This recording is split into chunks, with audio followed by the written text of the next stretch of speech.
follow that off with talking about trench warfare today. All right. So take 90 seconds or so to finish up your whatever song you're listening to or text you're making or snap or whatever you guys do. And then let's get ready to engage.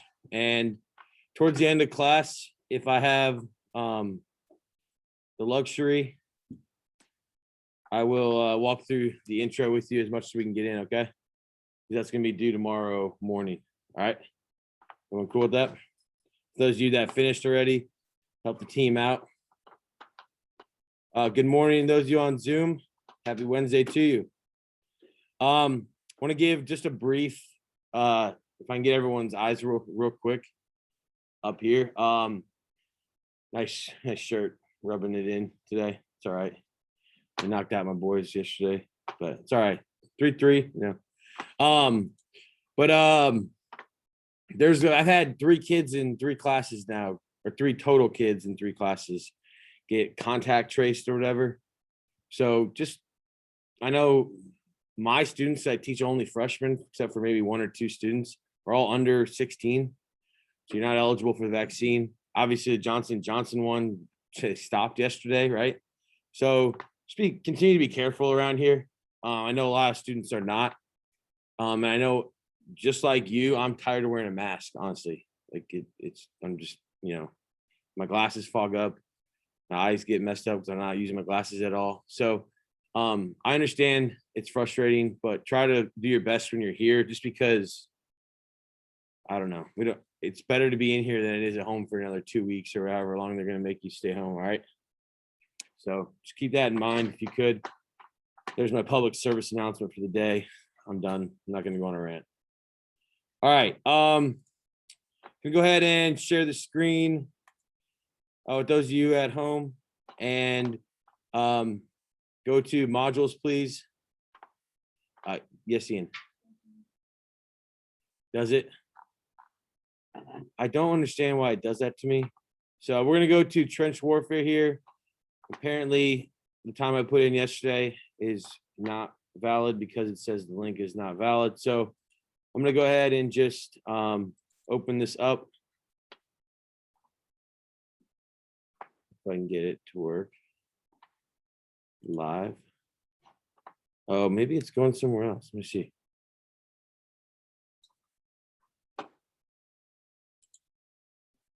No? Is it back here? No. Get our Nearpod launch for today. Where is that going?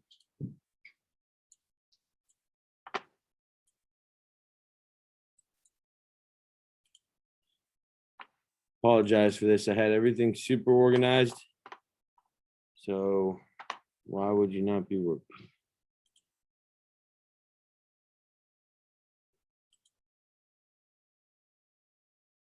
Where is that going? Maybe it's because this is open. Let me see. All right, now I'm wondering why this is not working.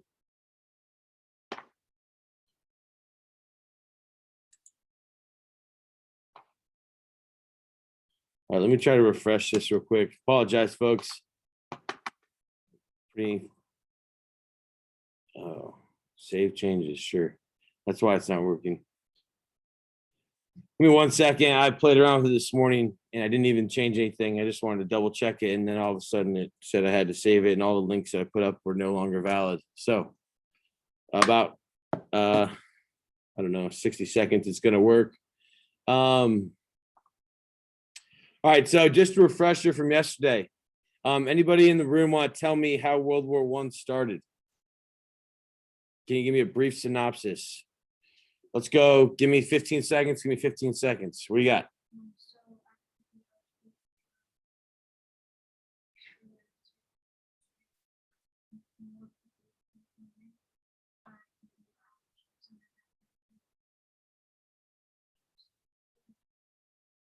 Good. Due to the alliances. Yes. Luke, give me one more detail.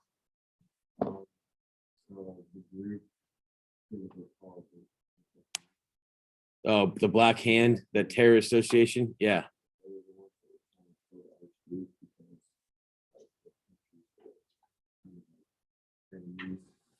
Yeah. Good. So we had Black Hand, we had alliances, the domino effect, blank check from Germany. Remember that? Good. All right. So here's the link on the board. And then I'm going to copy the link and throw it into the chat box for those of you at home. I apologize. The link on Canvas is no longer valid due to the fact that I just opened it up this morning and checked the first question, and then all of a sudden it made me resave it. So I am going to go to Canvas and update that in case any of you are confused at home. And that should get us where we need to go. Paste. All right, so save that. Should be good. All right. So the Nearpod PBUMQ, you could join that. It is a continuation of yesterday, so don't worry about the thing you did for yourself this weekend comment. I'm gonna fast forward to what the question I wanted to start off with. All right. So again, don't answer that first question unless you really want to. Just gonna check who, hide these. And I got 19 of you on here, so gonna wait till we get a few more. And again, the irony, the war to end all wars, because there was another one 20 years later. Okay. All right. Still at 20. So those of you online, I shared the link here. Please get in and let me get thumbs up if you're in. Good. Just goes home. Rah. Got it. Thanks, Kyla. You in? Are you in? Oh, you don't? All right. I need to give you a pass to go get a loaner. Okay.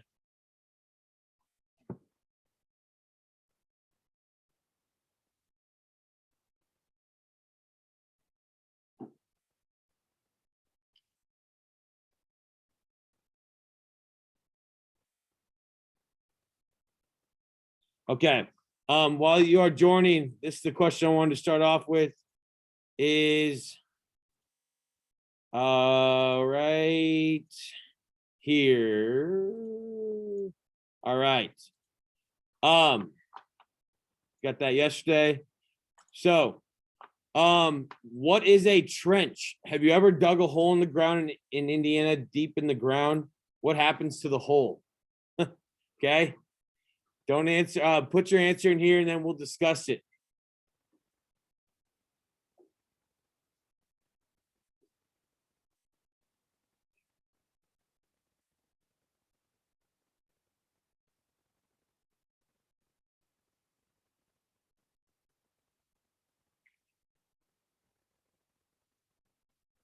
Hey, Jack, do you know where the upper IC is?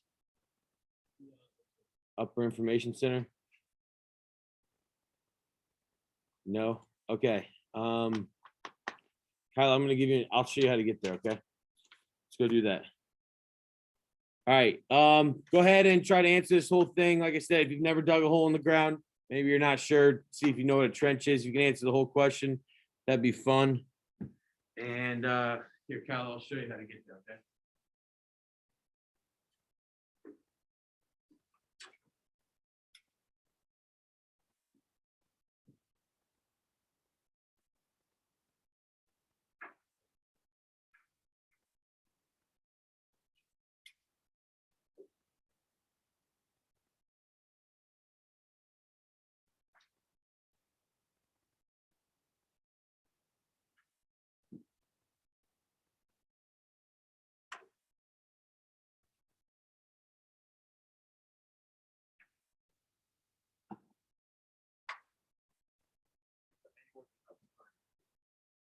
All right.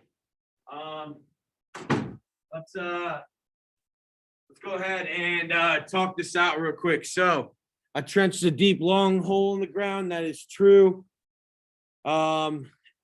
Yeah. All right. So somebody put, if you dig a hole in the ground, it fills with water. And is anybody in the room ever done that? Raise your hand. Yeah, it's kind of gross, isn't it? I remember as a kid, we were laying some concrete down. My dad and I were doing a project. It was pretty bootleg because we're not good at projects. And I remember falling in the hole when I was like 7, and I thought it was like a swimming pool. It was just a pot of mud. But because the groundwater in Indiana is so close to the surface, if you dig down 2 or 3 feet, it's going to fill up with water.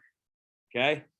And so France and Germany were the same way. So when they dug holes to live in, the holes filled up with water because the water level is close to the surface.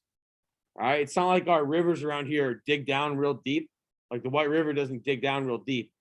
Okay. We're not an elevated land where our water trickles down always.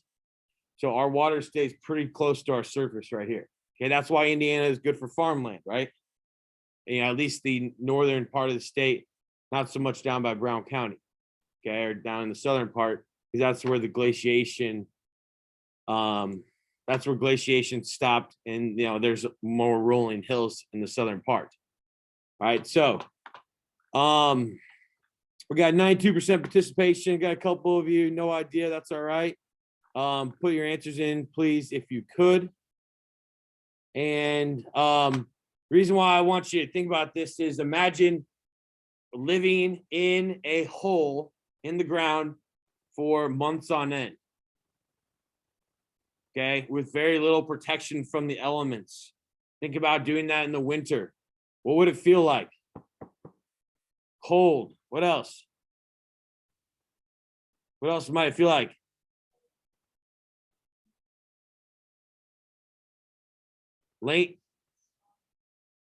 Laying in a wet, soggy bed while it's snowing. Yeah. Would anybody want to do that? Absolutely not. Jordan, you charging your computer? Chris is gone. Okay. All right. We're gonna get started here. Make sure your earbuds are out, folks. Just be respectful. Like I said, I'll give you a little time towards the end.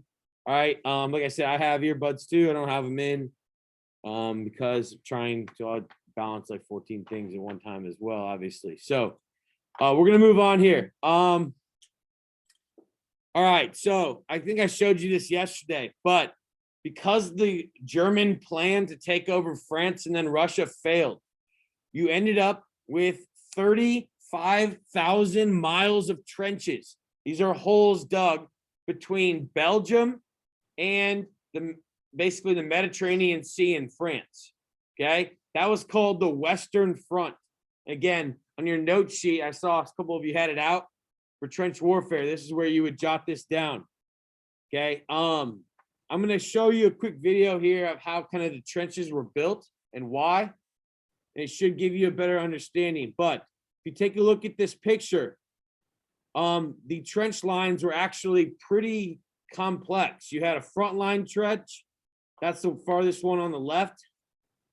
I'm going to use my little annotation button here. So this would have been like the front line trench where the soldiers who were trying to cross over and take the other side's trench would have been. Then you would have had a support trench back here, another reserve trench, and then you had artillery with long range bombs that were sending their bombs over to the other side as well. Everybody see that? Kind of wild. And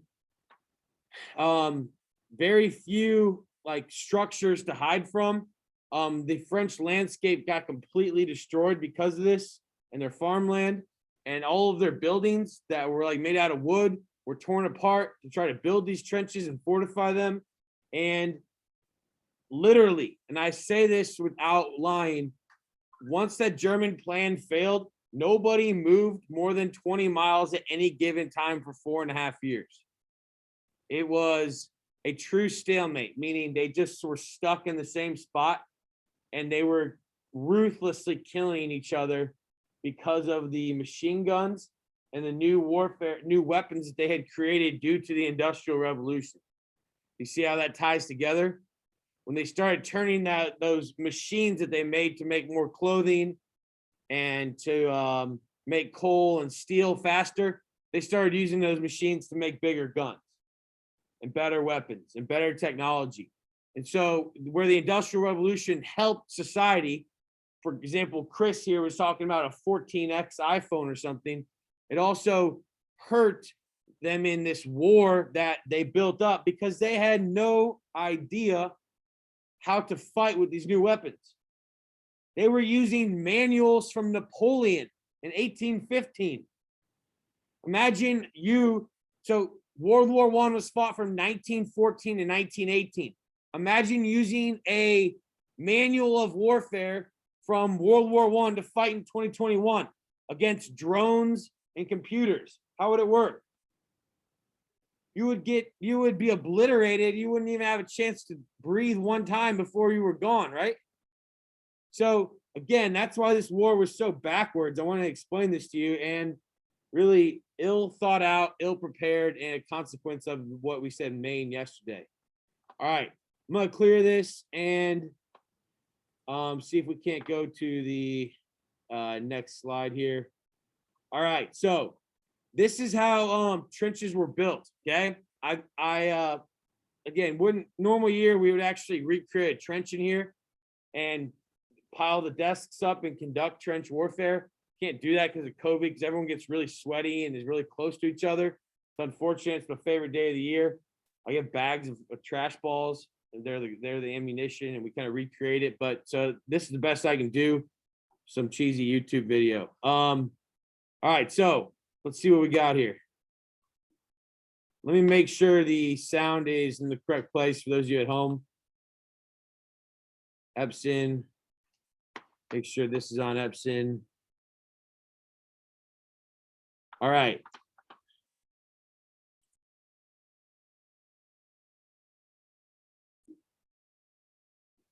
Hit the spitty button.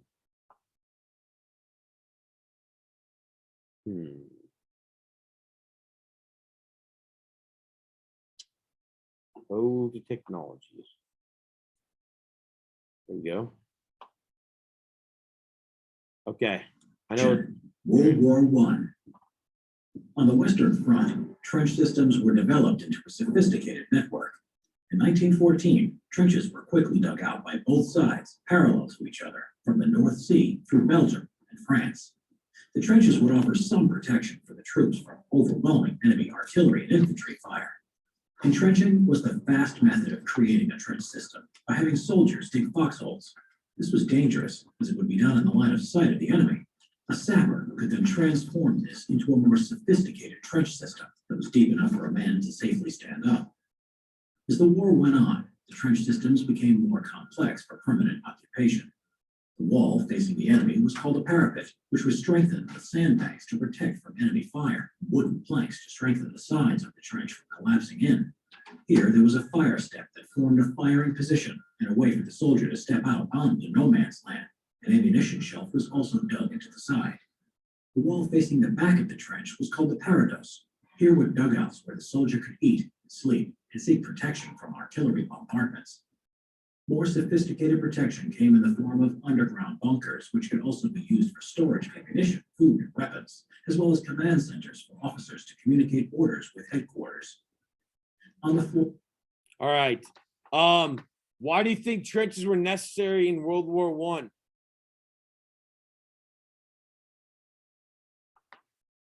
Again, just trying to get you to think, what was the purpose?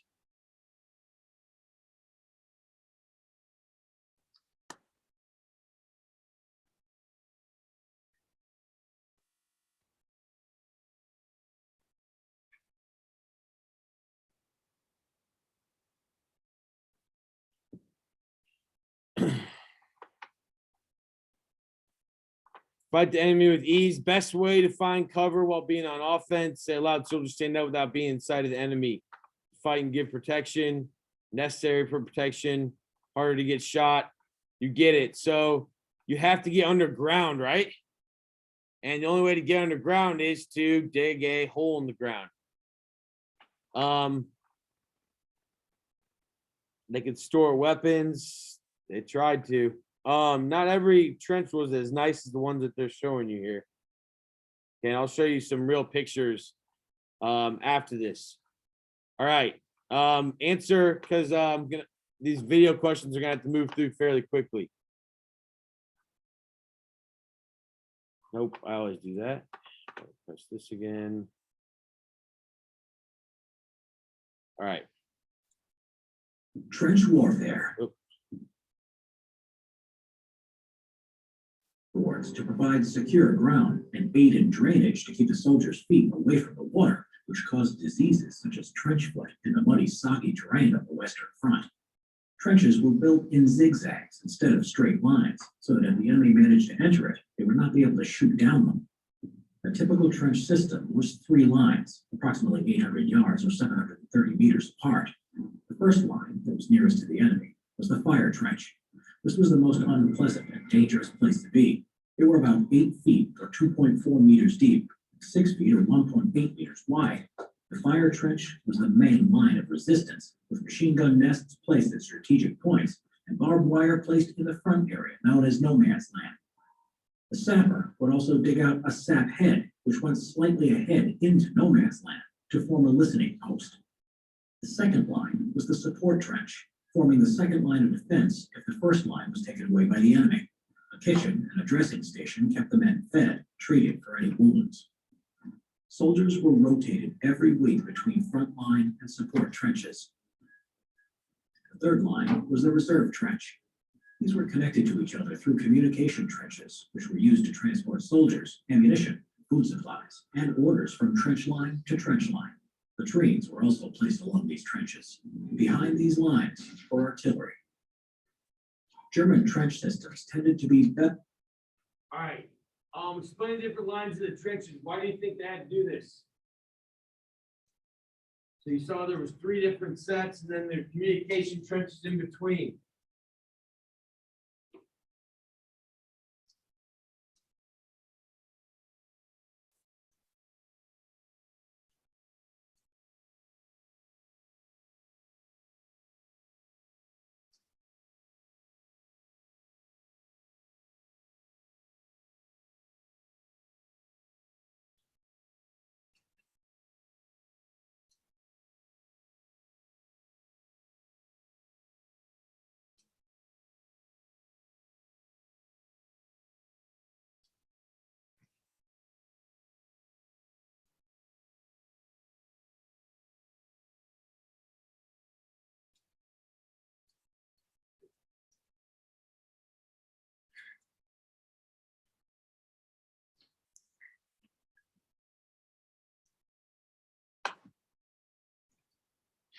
All right, so able to do this so that they could move forward, attack the enemy, and do some scouting at the same time. They had to do this because if they didn't, they would only have 1 trench to take. So if the first row trench got over, the second row could take over and fight the enemies. Good. So you're kind of getting it. So do you understand why they didn't move very far then over the course of the war? Because if you lost 1 trench, the army would just move back and entrench themselves again in the other one. So they kept just exchanging trenches and they never really moved anywhere. And the earth just continued to get piled up with junk, okay? Which is called no man's land, which we'll talk about here in a second. Yeah, again, I got a few of you not participating. That's going to at least put an answer in that's going to hurt your participation grade for today, okay? All right. They do the best sort of balance them to survive and creating different jobs. Good, good, good. All right, let's keep going then. Oh, wait. It's so excited, and then I pressed the wrong button again. Play. Better overall in comparison to British trenches because of a number of reasons. One was that the British thought the trenches would only be temporary, whereas the Germans accepted that stalemate would set in and put the effort into developing better trenches, including more comfortable bunkers that were deeper into the ground, away from artillery fire. On the Western Front, the Germans were also on higher ground than the British, or in the lowlands. This meant that the British Army would be in unpleasant terrain with high water levels and mud. All right, so just a quick question. Whose trenches would you rather have been in, Germany's or France or Britain's? Luke? Who? Germany? Jordan, we gonna say the same thing? Yeah. Yeah, you want to be on the higher one, right? Exactly. All right. Let's keep going here. So the first like major conflict, okay, didn't really happen until December of 1916. This is a pretty famous battle called the Battle of Verdun. That's a city in eastern France, okay, near what's called the Somme River. So sometimes you'll hear that reference in movies. And this is where, and this is a vocab word I want you to write down in your notes, where it became what's called a war of attrition. Okay, you might, sometimes you hear this like in politics, even if two sides are like won't give up and they just keep going and mudslinging at each other. This is kind of a word that's used in different meanings and different terms. But basically, they said, and these countries agreed that they were going to wear down their enemy at all costs, meaning they were running out of able-bodied men. They had to institute what's called a draft, which young men between the ages of 18 and all the way up to 45, not 35, 45 could be drafted. At this point in time, women did not serve in the military, but they did serve as nurses, and they did serve as munitions factory workers, etc. But they were calling these young men, middle-aged men, whatever you want to say, and then they had to use soldiers from all over their empires. So they had to bring in soldiers from India, from Burma, from all over Africa, their colonies that they had to try to train them and fight in one battle, okay, that lasted from February to December. Is that a lot of months? Do the math for me. I'm not a math guy. How many months is that? 11 months. 800,000 men died on the same trench line. 800,000 men in 11 months. Okay. Again, comparing those numbers to maybe recent figures, what's the US death toll at for the pandemic? 500,000? That's a lot. This was 800,000 people in the exact same place with way worse medical technology, healthcare. Okay. No progress was made. So they did this, they killed 0.8 people, and nothing was actually made other than people dying. What do you guys, what's your initial reaction to this? Why? Stupid? Anybody? What's your initial reaction, Tim? Crazy, right? Mariah, what do you think? What's that? Yeah, like, again, you're talking about these people who colonized the whole world, said that they were better than everyone else. Remember, they were spreading their blessings, and now they're brutally murdering each other with machine guns and bombs and moving nowhere and using all of their money up they had hoarded as well and their resources. Okay, so when this happens, you're talking about countries starting to basically, this is whole, the idea of attrition is giving everything they've got to be able to try to win. And again, the soldiers who thought they'd be home by Christmas, who originally signed up of 1914, were now stuck in an 11-month battle. And one other thing I want to tell you is how these battles were fought is one side would bomb the other side for 3 or 4 days at a time, literally hundreds of thousands of bombs. Okay. Then they would blow whistles. Beep, blow the whistle. The guys would stand up out of the trenches and then try to run to the other side. Okay. Now, what would people on the other side do when the people were running at them? Well, the idea was they thought that they bombed them for 72 hours straight or even longer, that there would be no defense and they could go over and take the other trench. But what happened in reality was there was poison gas, like booby traps in these trenches that they would leave behind. Sometimes they would, obviously the bombing wouldn't work and they'd have people stand up with machine gun posts and just mow people down in mass numbers. What do you think they did with all the dead bodies? Leave them. Okay, both sides at night would crawl out. People would crawl out on their hands and knees and grab, weapons from them, any food that they had, cigarettes, knives, whatever they had. And at night, people would try to go out and grab this stuff without getting sniped by a sniper. So here's what a trench looked like in the French side. What do you think? Wow, muddy. Do you think their boot technology was good as the kind you can get from Cabela's now? Or Walmart or Costco, no matter where you go. They have weatherproof boots, right? Would you want to be stuck in this for months at a time? Heck no. I wouldn't survive weeks. I would just walk out and quit, probably. Here's some other good pictures for you. So you see how the wood sides are built up here? Okay. On the upper right-hand corner, you can see another example. They weren't all that fancy. And the middle. So if you look at this aerial photo on the left-hand side, this is called no man's land. I want you to jot this down if you're taking notes for trench warfare. No man's land is a definition of this is the land that was between the two enemy trenches, like their frontline trenches. Okay. I got a quote for you. This was a historian explaining how bad no man's land was. This was the land between the two trenches. It says, no man's land is pocket marked like the body of foulest disease, and the odor is the breath of cancer.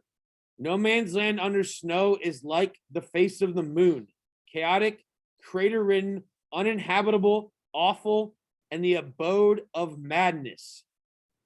Now, that historian writes better than I can. Try to paraphrase that in your own words. What is he trying to say?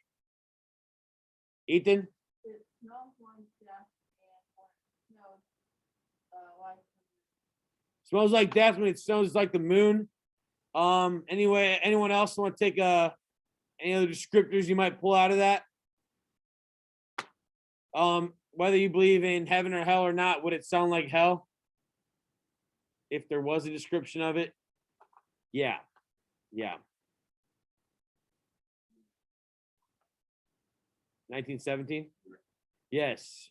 Maybe we'll watch a little clip from that here in a second. We'll see. All right, so this is kind of a reenactment from the History Channel, kind of explaining some of the nuances of this trench warfare. All right, it's 3 minutes long. It's not that long, and I only have 2 questions. So hoping today you just kind of watch. I'm not trying to bombard you with a million questions, just trying to get you to learn.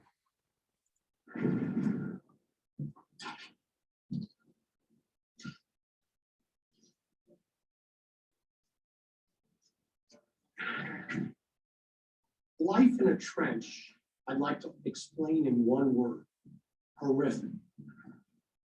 It's mud, it's death, it's rats, it's stench, and soldiers develop an attitude in the trench that everybody is going to die.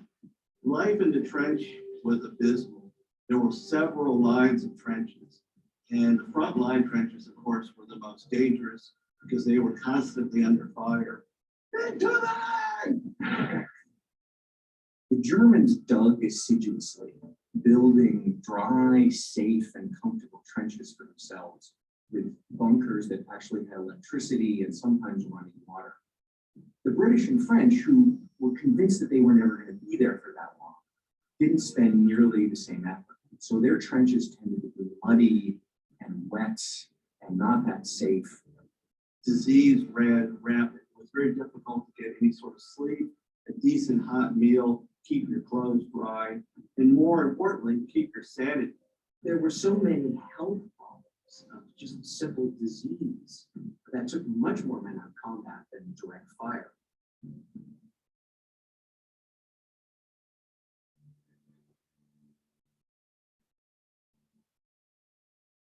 All right. What conditions do you think made trench warfare so uncomfortable and deadly? Anyone ever had a wet foot for a month? No, for like 3 hours. What happens to your foot?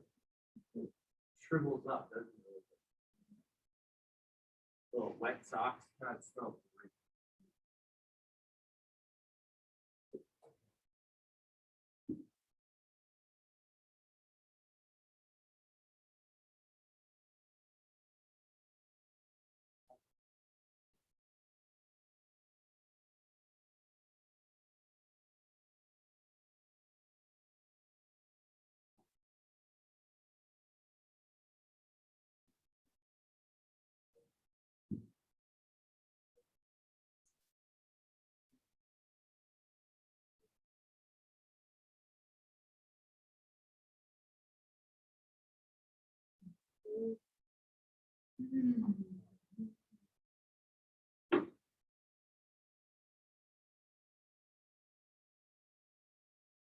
Yeah. Got it. All right, Jordan, what do you think?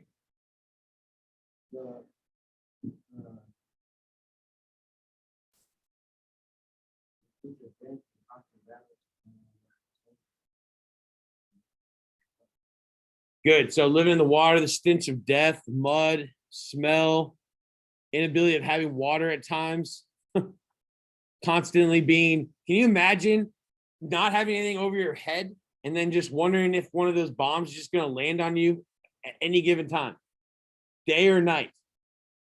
Would you be paranoid? You know, they didn't have PTSD syndrome at this point, right? That wasn't actually like post-traumatic stress disorder. And even for like, I guess they could even say like COVID-19 and pandemic has caused a lot of us to have PTSD in the next few years. Could, but they didn't even have that as an actual like medically prescribed thing. So these soldiers would even if they came home, they were nutty. They were there in their heads. They didn't know how to process this, right? Can you paranoid? I mean, yeah. Can you imagine trying to live after this? Whew. Horrible. I think one word that would surprise people about life in a trench, boredom. Listen, this one. A lot of time is spent just sitting, cleaning tools, and being scared to death the battle's going to start in that. Was just the day-to-day monotony, being trapped in this very small space and fighting for a war that's really fought in inches. The idea of open warfare, of fighting out into what they called no man's land, wasn't working. The technology of the war had advanced so much with machine guns, artillery that could lob shells a mile. It became mostly a defensive war early on. And as a defensive war, you wanted to protect your troops. So the miles and miles of trenches were built. There were often bodies buried in the sides of trenches, bodies lying out in the open in front of the trenches. The soldiers were experiencing not only the war that they were fighting at the moment, but the war that had been going on throughout those trenches for all of the years of the war. A young lieutenant writes his mother and says, "I haven't been killed yet, but it's only a matter of time." That's typical of the way soldiers felt about life in the trench. You just did it. You existed day to day, tried to go on, keep your chin up. But one day, bullet was going to have your name on it. You were going to perish. You weren't going home. All right. Here's a serious question. You're on the Western Front, okay? You're stuck in Eastern France. Okay, what do you do to survive? I mean, I have my conclusions on what I might have tried, but I'm curious what you think, what your first reaction is.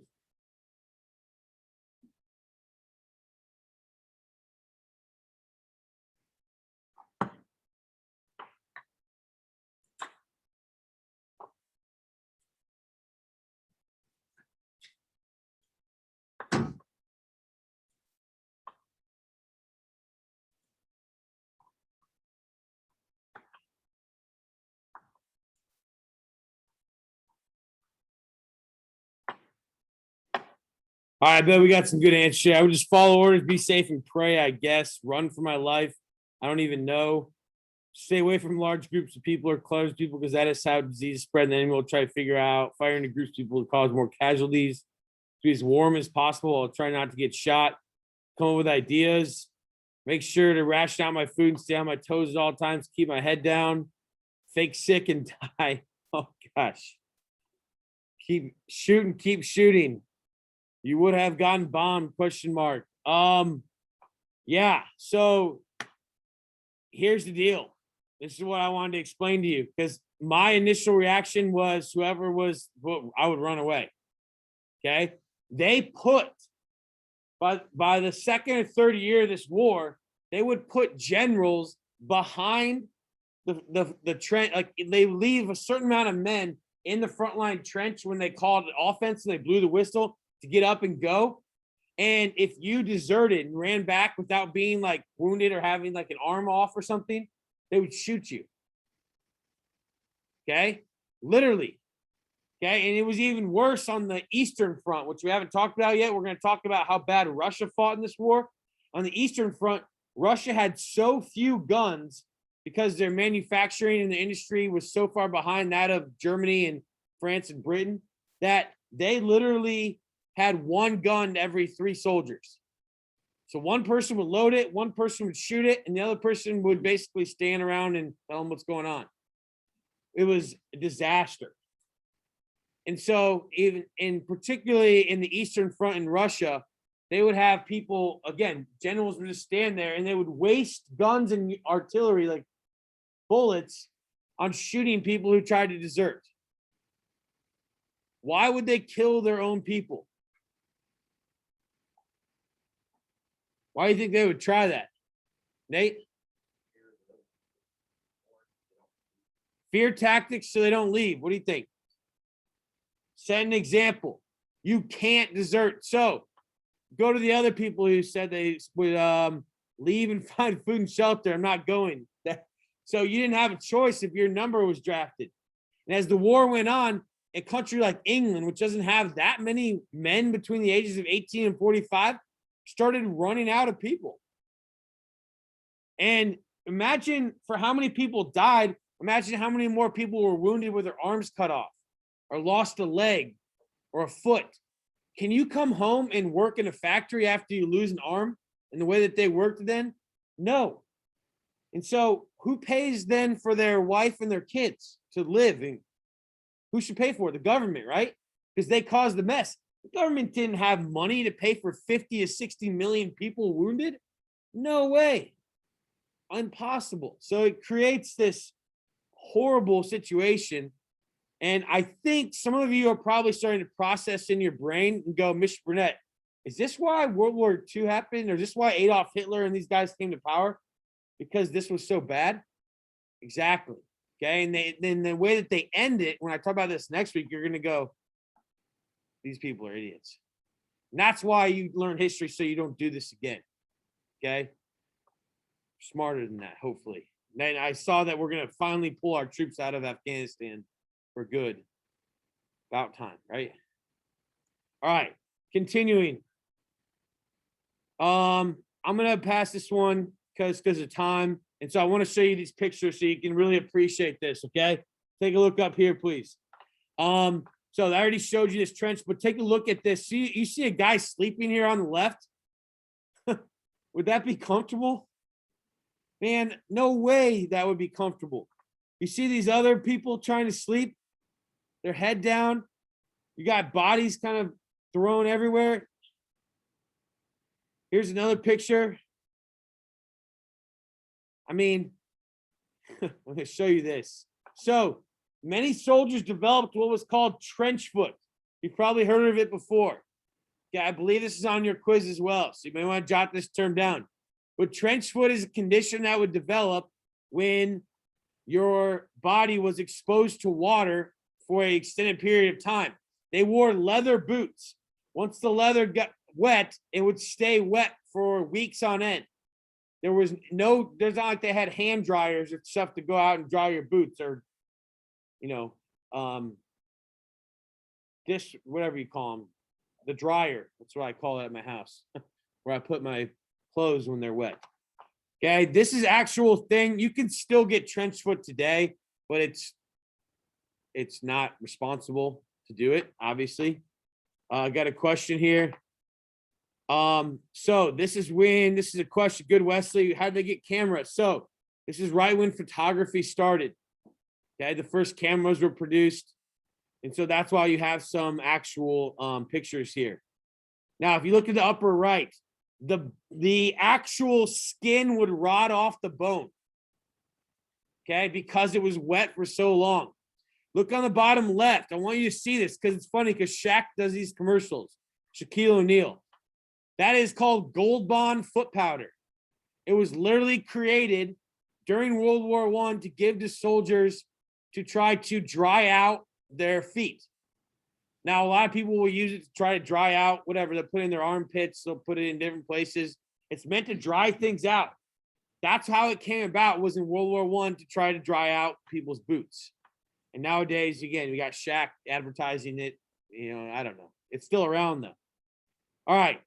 Here's kind of the early onset of trench foot. Take a look at that. Okay, so you see the kind of the feet starting to, they would just like the skin cells would just die. And then it could progress to this. Okay. I'm sure some of you at home are thinking this is one of the more disturbing pictures you've ever seen. It would get so bad that your bones would start to just whittle. Okay, so what was the common sense thing to do after this? What's that? Cut it off. And so that's what they did, is they just cut limbs off, which then resulted in these workers not being able to do anything after that.